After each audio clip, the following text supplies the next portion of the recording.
تکبر کیا ہے؟ امام راغب اصفہانی لکھتے ہیں، یعنی تکبر یہ ہے کہ انسان اپنے آپ کو دوسروں سے افضل سمجھے۔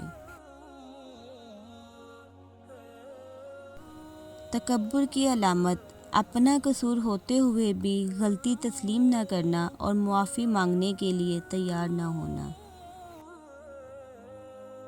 فرمان مصطفیٰ صلی اللہ علیہ وسلم، جس کے دل میں رائی کے دانے جتنا یعنی تھوڑا سا بھی تکبر ہوگا وہ جنت میں داخل نہ ہوگا۔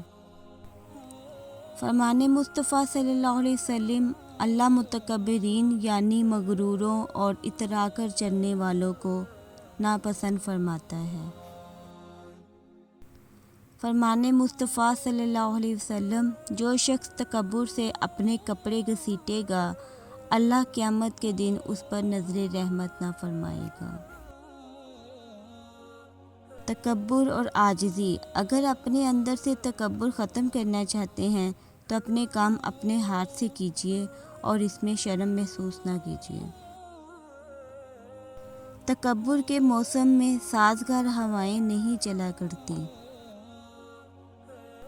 غرور و تکبر اور نافرمانی شیطان کی فطرت ہے، جبکہ انسان کی عظمت اللہ کی اطاعت اور عاجزی میں ہے۔